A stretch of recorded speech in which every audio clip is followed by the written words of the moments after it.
कहानी की शुरुआत होती है पैराडाइज आइलैंड के एक शानदार रिजॉर्ट से, जहां केटी नाम की लड़की अपने दोस्तों के साथ छुट्टियां मनाने आई थी।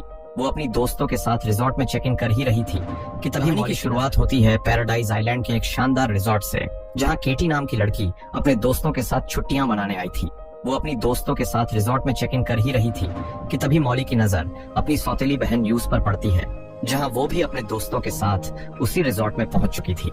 यूस को वहां देखकर मॉली गुस्से में आ जाती है और फौरन उसके पास जाकर उससे वहां आने की वजह पूछती है, लेकिन घमंडी यूस और उसके दोस्त मॉली की बात को पूरी तरह नजरअंदाज कर देते हैं और रिजॉर्ट के अंदर चले जाते हैं। सहेली को इस तरह मायूस और परेशान देख केटी मॉली को समझाती है कि वो इस किस्से को भूल जाए और अपनी छुट्टियों का लुत्फ उठाए। केटी की बात मानकर मॉली खुद को संभालती है और फिर दोनों इस मामले को वहीं खत्म कर आराम करने के लिए अपने कमरे की तरफ बढ़ जाती हैं। कमरे में पहुंचकर जब केटी अपना सामान सलीके से रख रही थी, तभी अचानक उसे एक खौफनाक आवाज सुनाई देती है, जो इतनी डरावनी थी कि वो कुछ पल के लिए सहम जाती है और बेड पर बैठकर गहरी सोच में डूब जाती है। ठीक उस समय उसकी दूसरी दोस्त लिली वहां दाखिल होती है और केटी के चेहरे पर खौफ देख वो हैरानी से पूछती है कि क्या सब ठीक है। केटी फौरन खुद को संभालती है और बात को टालते हुए कहती है कि वो बिल्कुल ठीक है, लेकिन मासूम केटी इस बात से पूरी तरह बेखबर थी कि इस रिजॉर्ट में कदम रखना ही उसकी जिंदगी की सबसे बड़ी गलती साबित होने वाली थी। फिर अगले दिन सब लोग अपने प्लान के मुताबिक एक बोट में सवार होने की तैयारी करते हैं। उस बोट का मालिक ड्यूक नाम का एक शख्स था, जो इस इलाके और यहाँ के समुद्री रास्तों से अच्छी तरह वाकिफ था। अब जब सभी लोग बोट पर सवार हो जाते हैं, तो ड्यूक उन्हें इंडोनेशिया के खूबसूरत आइलैंड्स की तरफ लेकर सफर शुरू कर देता है। इस सफर में केटी के दोस्तों के अलावा यूस के ग्रुप के कुछ और नौजवान भी उनके साथ शामिल हो जाते हैं। इस तरह दोनों ग्रुप एक साथ इस समुद्री सफर का हिस्सा बन जाते हैं। लेकिन तभी पूरे ग्रुप की नजर दूर क्षितिज पर चमकते एक बेहद अलग और अनोखे आइलैंड पर पड़ती है, जहां चट्टानों की बनावट हूबहू एक इंसानी खोपड़ी जैसी। इस अजीबो गरीब नजारे को देखकर उन सभी के अंदर एक अलग ही उत्सुकता जाग उठती है और वे ड्यूक से उस जगह चलने की जिद करने लगते हैं। लेकिन ड्यूक इस बात से साफ इनकार कर देता है। वो उन्हें चेतावनी देते हुए कहता है कि वो जगह बेहद खौफनाक और खतरनाक है और वहाँ आम लोगों के जाने पर सालों से पाबंदी लगी हुई है। लेकिन इसके बावजूद सब लोग उस पर दबाव बनाने लगते हैं कि वो उन्हें किसी भी तरह वहाँ ले चले, मगर ड्यूक अपनी बात पर अड़ा रहता है। लेकिन जब युवाओं की जिद हद से बढ़ जाती है, तो वो एक समझौते के तौर पर कहता है कि मैं तुम्हें उस आइलैंड की सरजमीन पर तो नहीं ले जा सकता, लेकिन हाँ, तुम्हें उस जगह के आसपास समंदर में डाइविंग जरूर करवा सकता हूँ। ये सुनते ही सभी लोग खुशी खुशी मान जाते हैं और ड्यूक अपनी बोट को उसी रहस्यमयी जगह की तरफ बढ़ा देता है। अब वहाँ पहुंचकर पूरा ग्रुप समंदर के नीले पानी में डाइव लगा देता है। शुरुआत में वे सभी समंदर की इस असरदार खूबसूरती को निहारते हैं और कुछ देर तक सुकून से तैरते हुए पानी के नीचे की इस हसीन दुनिया का लुत्फ उठाते हैं। फिर कुछ मिनटों के बाद बाकी सब लोग वापस बोट पर लौट आते हैं, लेकिन केटी समंदर की लहरों के बीच वहीं रुकी रहती है। तभी अचानक पानी में तैरती हुई एक इंसानी खोपड़ी केटी के सामने आती है। ये भयानक नजारा देखकर वो डर के मारे पीछे हटने लगती है, लेकिन जैसे ही उसकी नजर नीचे जाती है, उसकी सांसें थम जाती हैं, क्योंकि समंदर की तलहटी में इंसानी हड्डियों का पूरा ढेर बिखरा पड़ा था, मानो वहाँ मौत की कोई पुरानी वादी छुपी हुई हो। उधर ऊपर बोट पर मौजूद सभी लोग गहरी फिक्र में डूब चुके थे, क्योंकि काफी वक्त गुजर जाने के बाद भी केटी अब तक पानी से बाहर नहीं आई थी। ये देखकर काई नाम का लड़का बुरी तरह बेचैन हो उठता है, क्योंकि उसे केटी से एक तरफा मोहब्बत थी और केटी के वापस न आने से उसका दिल किसी अनहोनी की आशंका से घबराने लगता है। इसलिए वो बिना एक पल गंवाए समंदर के पानी में कूद जाता है और केटी को ढूंढने लगता है। ये देखकर ड्यूक भी फौरन पानी में छलांग लगा देता है, ताकि वो काई की हिफाजत कर सके और दोनों को सही सलामत वापस ला सके। तभी पानी के अंदर काई की नजर बेहोश हो चुकी केटी पर पड़ती है। ये देखकर वो तेजी से अपनी सहेली की तरफ बढ़ता है और उसे समंदर की गहराइयों से बाहर निकाल लाता है। खुशकिस्मती से उस खौफनाक मंजर के डर से डूबने के बावजूद केटी की जान बच जाती है। इस खौफ के माहौल के बाद पूरा ग्रुप चुपचाप वापस तट की तरफ रवाना हो जाता है। बाद में ड्यूक केटी के ग्रुप के साथ बैठकर बात करता है। वो उन्हें समझाता है कि इस कॉन्टिनेंट के आसपास जितने भी आइलैंड्स हैं, उन सभी की अपनी एक प्राचीन दास्तान है, लेकिन इन सब में से जिस आइलैंड के करीब वे गए थे, उसकी दास्तान सबसे ज्यादा खौफनाक है। वो उन्हें बताता है कि करीब 200 साल पहले की कहानियों के मुताबिक एक औरत ने उस स्कल आइलैंड को श्राप दिया था। वो वजह आज तक किसी को नहीं मालूम कि उस औरत ने ऐसा क्यों किया, लेकिन उसके बाद से ही वहाँ रहने वाला हर एक शख्स रहस्यमयी मौत का शिकार हो गया। ठीक उसी तरह जैसे पिछले सालों में जो कोई भी अपनी जुर्रत में वहाँ गया, वो कभी लौट कर नहीं आया और आज तक उनके जिस्म कभी दोबारा नहीं मिले। इसलिए वो जगह हमेशा हमेशा के लिए टूरिस्टों के लिए बंद कर दी गई। अब ड्यूक जब ये कहानी सुना रहा था तब यूज का ग्रुप भी वहीं मौजूद था और वे सब भी इस कहानी को सुन रहे थे। तभी उनमें से एक लड़का इस पूरी दास्तान को महज एक अंधविश्वास और मनगढ़ंत कहानी मानता है और ड्यूक का मजाक उड़ाते हुए हंसने लगता है। लेकिन ड्यूक उसे फौरन खामोश कराता है और सबको चेतावनी देते हुए कहता है कि ये वाकया कोई मजाक नहीं बल्कि तुम्हारे लिए एक आखिरी चेतावनी है कि तुम दोबारा उस तरफ जाने की हिमाकत न करें। अब जब ड्यूक वहाँ से चला जाता है तो वो लड़का केटी के ग्रुप के चेहरों पर खौफ और घबराहट देखकर उनका मजाक उड़ाने लगता है और उन्हें डरपोक बुलाने लगता है। उसकी ये कड़वी बातें सुनकर काई का गुस्सा भड़क उठता है और वो सीधे उस लड़के के सामने आ खड़ा होता है। अब खुद को निडर साबित करने और उस सदियों पुराने श्राप को झूठा ठहराने के लिए वो लड़का दोनों ग्रुप्स के बीच एक शर्त रखने का फैसला करता है। शर्त ये थी कि जो भी ग्रुप हारेगा उसे उस खौफनाक स्कल आइलैंड पर पूरी एक रात। ये सुनते ही माहौल में एक अजीब सी खामोशी फैल गई, लेकिन अपनी इज्जत और हिम्मत दिखाने के लिए दोनों ग्रुप्स ने ये शर्त मंजूर कर ली। अब शर्त को पूरा करने के लिए वे सब वहाँ का एक कल्चरल गेम खेलना शुरू करते हैं जिसमें संगीत की थाप पर बांस के ऊपर से कूदने का चैलेंज था। नियम सीधा था कि जिसका भी पैर बांस में फंसा वो ग्रुप हार जाएगा। लेकिन जैसे ही केटी की बारी आती है अचानक उसे फिर से वही भयानक और रूहानी आवाज सुनाई देती है जो उसे होटल के कमरे में सुनाई दी थी। लेकिन इस बार ये सिर्फ एक आवाज नहीं थी बल्कि एक औरत की दिल दहला देने वाली चीखें थी जो उसके कानों को चीर रही थी।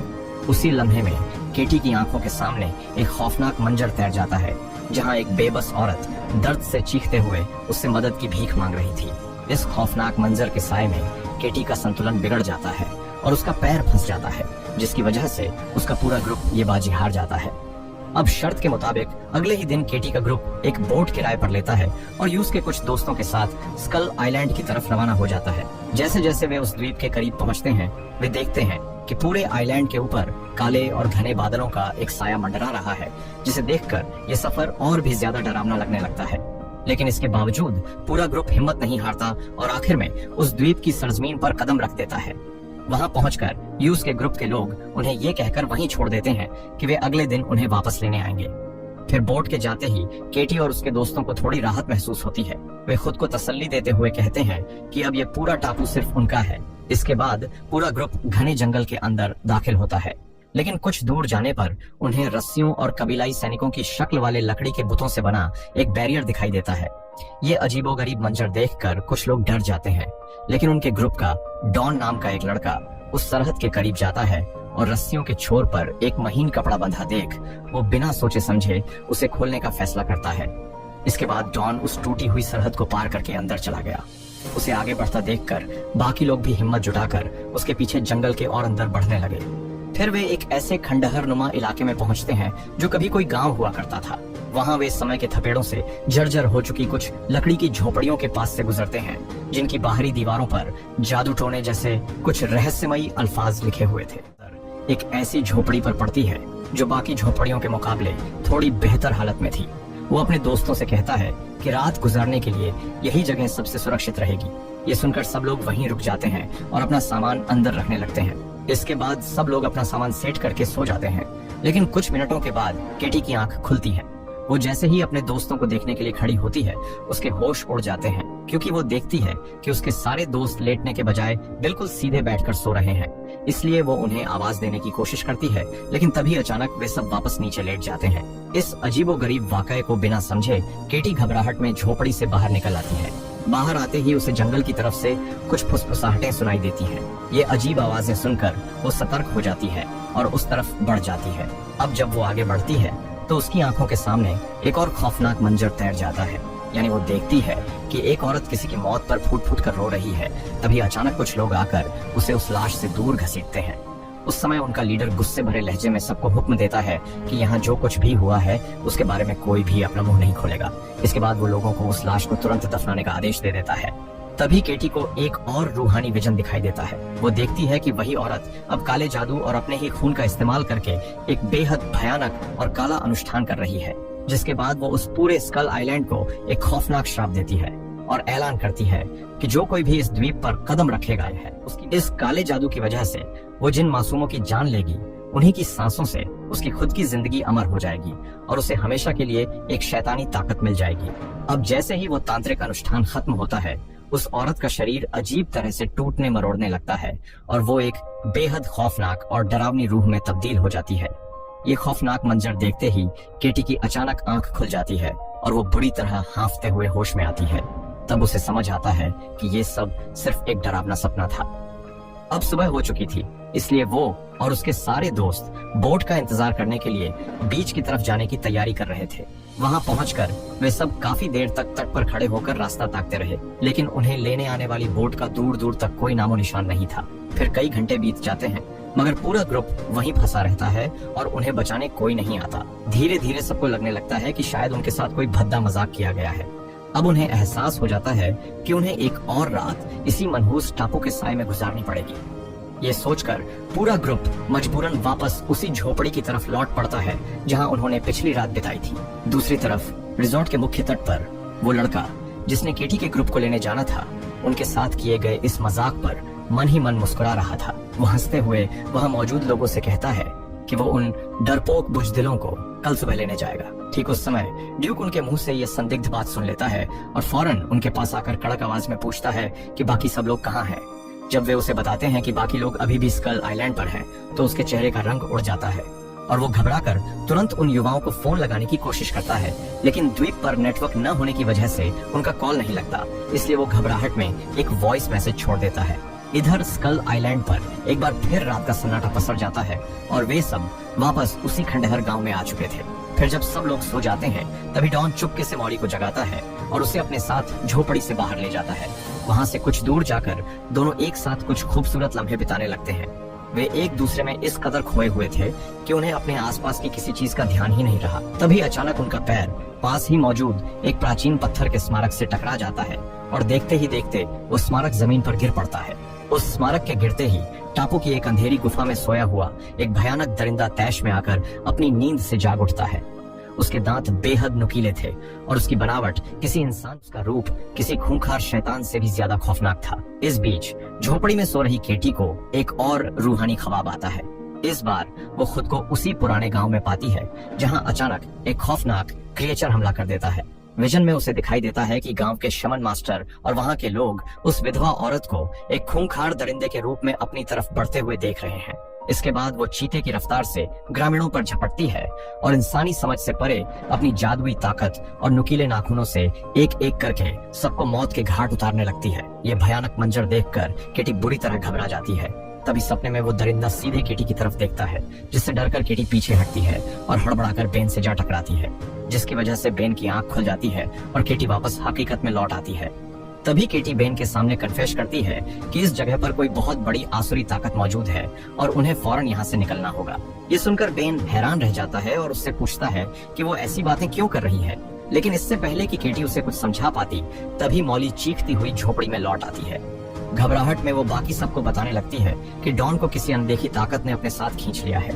ये सुनते ही वहाँ मौजूद सभी लोगों के होश उड़ जाते हैं और बिना वक्त गवाए उसे ढूंढने के लिए जंगल की तरफ निकल पड़ता है।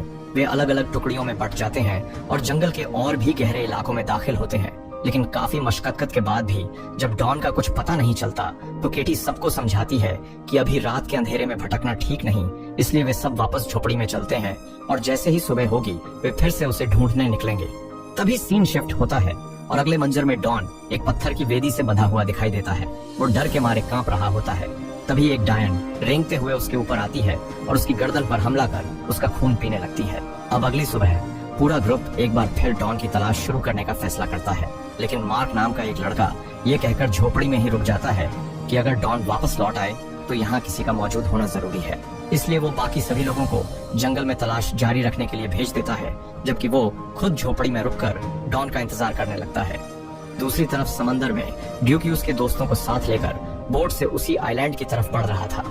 इधर झोपड़ी में मार्क अकेला बैठा अपने दोस्तों का इंतजार कर रहा था। तभी अचानक वहाँ एक रहस्यमयी अप्सरा उसके सामने आ जाती है। उसे देखते ही मार्क उसकी खूबसूरती पर मोहित हो जाता है।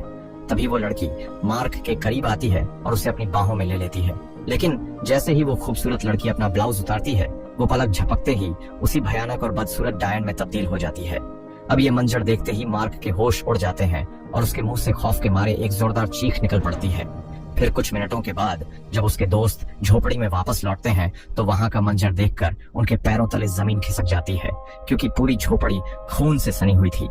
ये खौफनाक नजारा देखकर वे सभी बुरी तरह डर जाते हैं और तुरंत बीच की तरफ भागते हैं। तभी अचानक उनकी नजर समंदर की तरफ जाती है, जहाँ एक बोट उनकी ओर आती दिखाई देती है। तब उन्हें पता चलता है कि उस बोट को और कोई नहीं बल्कि ड्यूक चला रहा था। अब ये देखकर उन्हें लगने लगता है कि शायद वे इस मनहूस टापू से बच निकलेंगे। लेकिन जैसे ही वो बोट आइलैंड के किनारे पहुंचने वाली होती है, उसमें एक जबरदस्त धमाका होता है और बोट पर सवार ड्यूक और यूज के दोस्तों की मौके पर ही मौत हो जाती है। इस हादसे को देखकर केटी और उसका ग्रुप पूरी तरह टूट जाता है। वे तट की रेत पर बैठ जाते हैं और अपने दोस्तों को खोने के गम में रोने लगते हैं। लेकिन उनके पास ज्यादा देर तक मातम मनाने का वक्त नहीं था। उन्हें अभी भी जंगल में फंसे अपने बाकी दोस्तों का पता लगाना था। इसलिए वे एक बार फिर जंगल की तरफ निकल पड़ते हैं। तलाश करते करते वे उस जगह पहुंच जाते हैं जहां डॉन पर हमला हुआ था। वहां पहुंचकर केटी की नजर एक पत्थर के स्मारक पर पड़ती है, जो अब अपनी असली जगह से हटा हुआ था। उसे देखते ही केटी को एहसास होता है कि उस स्मारक के नीचे शायद किसी इंसान को दफन किया गया है। अपने इस शक की तस्दीक करने के लिए वो बाकी दोस्तों के साथ मिलकर उस जगह की खुदाई शुरू कर देती है। कुछ देर की मशक्कत के बाद उन्हें मिट्टी के नीचे एक इंसान का कंकाल मिलता है। ये देखकर केटी उसे ध्यान से साफ करने लगती है, लेकिन तभी अचानक उसकी आंखों के सामने एक रूहानी विजन उभर आता है। उस विजन में वो चेन नाम के एक शख्स की जिंदगी का एक हिस्सा देखती है, जहाँ पे चेन अपनी पत्नी माया के साथ बेहद खुश दिखाई दे रहा था। और एक दिन चेन ने माया को तोहफे में कपड़े की एक गुड़िया दी थी और वादा किया था कि वे हमेशा इसी तरह साथ रहेंगे। लेकिन इसके पीछे का एक कड़वा सच केटी के सामने आता है कि चेन उस कबीले का नहीं बल्कि एक बाहरी इंसान था जो उस टापू पर आया था और उसे माया से मोहब्बत हो गई थी। एक ऐसी मोहब्बत जो माया के कबीले के लोगों को कतई मंजूर नहीं थी। इसलिए गांव वालों ने एक दिन उस जोड़े को घेर लिया और कहा कि वे इस रिश्ते को कभी स्वीकार नहीं करेंगे। तभी कबीले के मुखिया ने उन दोनों को अलग करने का हुक्म दिया और उसी आपसी टकराव के बीच कबीले वालों के हाथों चेन का कत्ल हो गया। ये मंजर देखते ही केटी अचानक अपने विजन से बाहर आ जाती है और हांफते हुए होश में लौटती है। इसके बाद वो अपने बाकी दोस्तों को वो सब बताती है जो उसने उस रूहानी विजन में देखा था। तभी बेन केटी से कहता है कि अब वही उनकी रहनुमाई कर सकती है, क्योंकि अपने सपनों और विजन्स में केटी ने देखा था कि आखिर माया कहाँ और किन हालात में उस खौफनाक डायन में तब्दील हुई थी। इसलिए बेन उससे उस जगह तक उन्हें ले चलने को कहता है ताकि वे इस रहस्य की सच्चाई जान सकें। ये सुनकर केटी बताती है कि उन्हें इस आइलैंड के बीचों बीच बनी एक गुफा में जाना होगा और वो अपने दोस्तों को लेकर उस तरफ बढ़ जाती है। अब वहाँ से निकलने से पहले बेन कबीलाई पहरेदारों के बुतों में से एक के हाथ में लगा भाला अपने साथ ले लेता है। उसे लगता था कि आगे आने वाले खतरों से बचने के लिए किसी हथियार का होना जरूरी है। इसके बाद पूरा ग्रुप वहाँ से निकल पड़ता है और केटी की रहनुमाई में जंगल के और अंदर बढ़ने लगता है। अब घंटों तक सफर करने के बाद वे एक झरने के पास पहुंचते हैं, जहां उन्हें आगे बढ़ने के लिए समंदर की तेज धार को पार करना था। एक एक करके सभी लोग सावधानी से उस धार को पार करने लगते हैं और सबसे आखिर में लिली पानी पार कर रही होती है। लेकिन तभी अचानक वही खौफनाक दरिंदा उसके सामने आ धमकता है। उसे देखते ही लिली डर के मारे चीख पड़ती है। हालांकि जैसे ही उस जायंट की नजर हथियार लिए खड़े बेन पर पड़ती है, वो अपना ध्यान लिली से हटाकर उसकी तरफ मुड़ जाती है और अगले ही पल वो बेन पर झपट पड़ती है और उसे पकड़कर पानी में डुबोने लगती है। बेन खुद को छुड़ाने की पूरी कोशिश करता है और किसी तरह उस पर 2-4 वार करता है, जिससे वो डायन को खुद से दूर धकेलता है।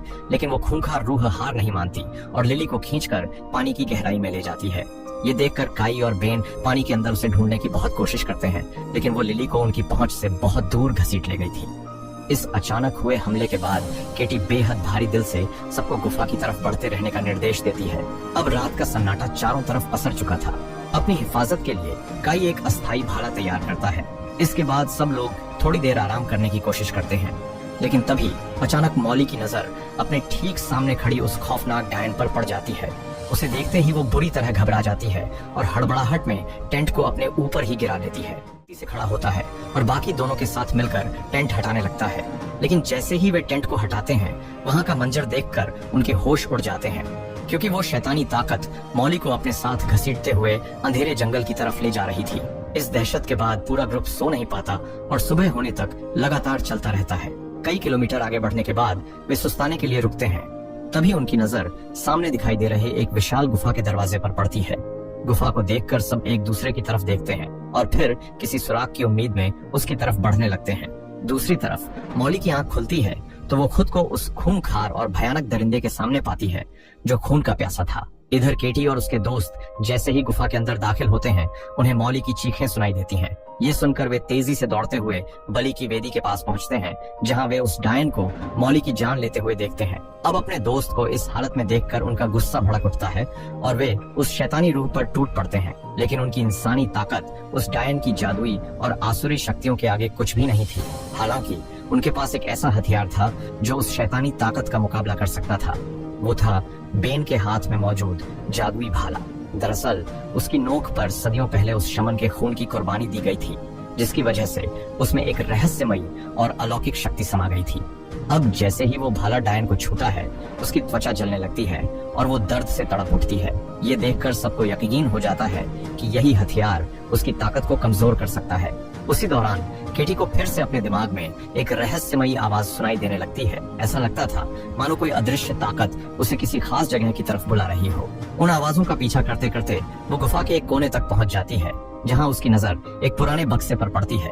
जैसे ही वो बक्सा खोलती है, उसे उसके अंदर कपड़े की वही गुड़िया मिलती है जो चेन ने कभी माया को तोहफे में दी थी। तभी डायन की नजर उस गुड़िया पर पड़ जाती है। अपनी सबसे कीमती निशानी को केटी के हाथों में देखकर उसका चेहरा गुस्से से विकृत हो जाता है। लेकिन इससे पहले कि वो केटी को कोई नुकसान पहुंचाए, बेन और काई मिलकर डायन को दबोच लेते हैं और उसे जख्मी कर देते हैं। इससे डायन कुछ पल के लिए रुक जाती है और यही मौका केटी के लिए सबसे अहम साबित होता है। वो बिना एक पल गंवाए गुड़िया को कसकर पकड़ती है और अपनी पूरी ताकत से जंगल की सरहद की तरफ भाग खड़ी होती है। मगर बेन और काई में से कोई भी उस शैतान का मुकाबला नहीं कर पाता और कुछ ही पलों में वो दरिंदा अपने नुकीले नाखूनों से काई को लहूलुहान कर देता है और बेन पर भी एक जानलेवा वार करता है, जिससे दोनों वहीं दम तोड़ देते हैं। दोस्तों को खोने के गम में तड़पती हुई जंगल में भागी जा रही थी। तभी अचानक वो उस जोड़े के खंडहर बन चुके घर के पास पहुंचती है। वहाँ उसे एक और रूहानी विजन दिखाई देता है, जहाँ वो खुद को उसी दिन में पाती है जब चेन ने माया को वो गुड़िया दी थी। वो गुड़िया सिर्फ उनकी मोहब्बत की निशानी नहीं थी, बल्कि उनके आने वाले बच्चे के लिए एक तोहफा भी थी। उसी लम्हे केटी पर यह खौफनाक सच जाहिर होता है कि उस कबीले ने सिर्फ एक अधूरी मोहब्बत को ही तबाह नहीं किया था, बल्कि एक मासूम की जान भी ली थी। यानी जब कबीले वालों ने उस जोड़े पर हमला किया था, तो उन्होंने माया को जबरन एक ऐसा जहरीला लिक्विड पीने पर मजबूर किया जिससे उसके पेट में पल रहा बच्चा मर जाए। इस जुल्म के कारण माया ने अपना बच्चा खो दिया था। तभी अचानक केटी हकीकत में लौटती है और देखती है कि उस डायन ने उसे दबोच रखा है। लेकिन इससे पहले कि वो कोई वार कर पाती, केटी माया के दर्द, उसके खोए हुए प्यार और उसकी अधूरी दास्तान के अल्फाज बयां करने लगती है। वो उसे चेन की याद दिलाती है और बताती है कि उसने उसके अतीत का पूरा सच देख लिया है। केटी के मुंह से अपनी जिंदगी की कहानी सुनकर डायन ठिठक जाती है। तभी केटी उससे इस नफरत, दर्द और इंतकाम के सिलसिले को हमेशा के लिए खत्म करने की गुजारिश करती है। वो कहती है कि अब वक्त आ गया है कि माया अपने अतीत को छोड़कर सुकून पाले। लेकिन अगले ही पल माया केटी को पास की पानी की झील में धकेल देती है। फिर वो किसी पर हमला करने के बजाय शांत खड़ी रह जाती है, मानो उसके अंदर बरसों से जल रही नफरत की आग बुझ चुकी हो। इसके बाद माया अपनी बेचैन रूह को आजाद कर देती है और खुद को पूरी तरह उस रूहानी दुनिया के हवाले कर देती है, जहाँ शायद उसे वो सुकून मिलने वाला था जिसकी उसे सदियों से तलाश थी। लेकिन तभी सब कुछ पलक झपकते ही अतीत में बदल जाता है और केटी खुद को ड्यूक की उसी बोट पर पाती है जहां सब कुछ बिल्कुल वैसा ही था जैसा शुरुआत में था। तब केटी को एहसास होता है कि ये सब कुछ कोई हकीकत नहीं, बल्कि समंदर में डूबने के दौरान उसकी आंखों के सामने आया एक खौफनाक विजन था। और इसी के साथ ये कहानी यही। अगर आपको ये एक्सप्लेनेशन पसंद आया हो तो वीडियो को लाइक और कमेंट जरूर करें और ऐसी ही मजेदार और अनोखी मूवी स्टोरीज के लिए चैनल को सब्सक्राइब करना बिल्कुल मत भूलिए।